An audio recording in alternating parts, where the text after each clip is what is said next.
Hi, welcome to this short video to do with the Dylan Rounds case. One thing that has remained consistent throughout is to talk about misinformation and people spreading lies. The way it seems to be, if you cover misinformation, you get criticised by all kinds of people left, right and centre. But this is my response. Every action has a reaction. If there is no action, there'll be no reaction, thus meaning if no misinformation is covered, there will be no chance of a resolve after.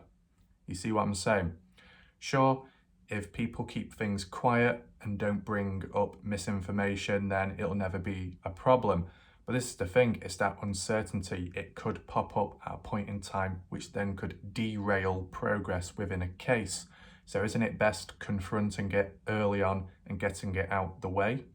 You know what I'm saying? You cover it, talk about it. People then come in with the right resources or mindset or evidence, clarifies, clears it up. The creator then uploads an update saying, this is how it is. This is the evidence to prove it, debunk it, and then move on. Because like with cases and mysteries, you know, along the way, you're tying up loose ends, false leads, and so on. I would know. I've got plenty of experience with the Kenny Veach case.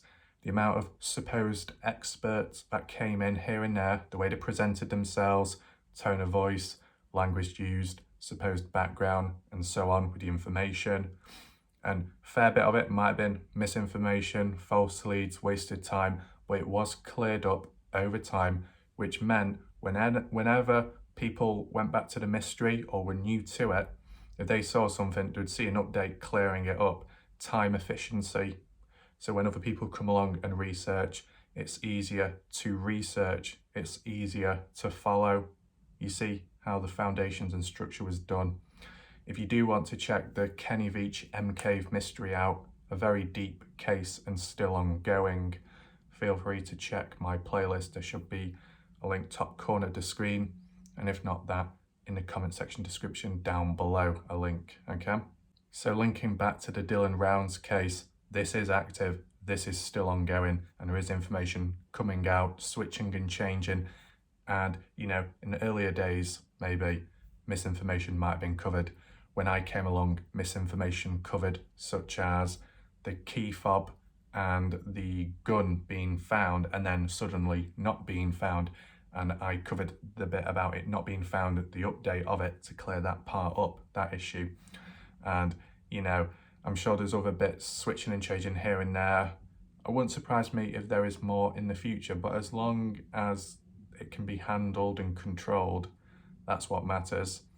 And, you know, you might get other YouTube channels, bigger ones, that might talk about a big range of stuff, and it might not always be entirely true, but you know, sometimes you've got to have a bit of a catalyst to ignite something, whether it be to get the truth, to bring certain people in, you know, just that coverage, the idea of covering a case, a mystery can help, you know.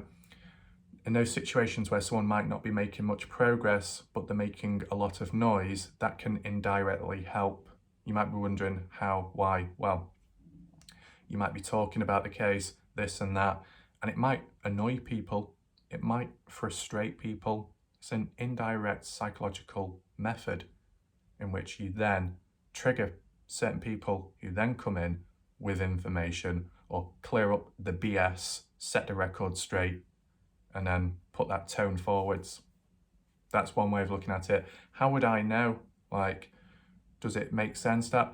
Well, from my experience within the Kenny Veach case, covering the mystery, the hike footage, the findings, at a point it was leaning more towards the footage out there that Kenny was in the desert, and that constant coverage eventually attracted a Veach family member with deep information which was never covered or talked about publicly before, and so on. That led to more public coverage and clearing up dead ends, misinformation, and setting the record straight with certain stuff. So that's what I mean, that's how it can help. Obviously it's got to all be natural though, you know, the whole process of covering the case and mystery, because if it's not natural, then it can get a bit messy, and maybe it hasn't been natural at times with certain people the way things have been talked about or mentioned. Well, I guess that can be, done for another video. As I said, end of the day, quite a bit of noise can lead to potential change or a breakthrough or some kind of update.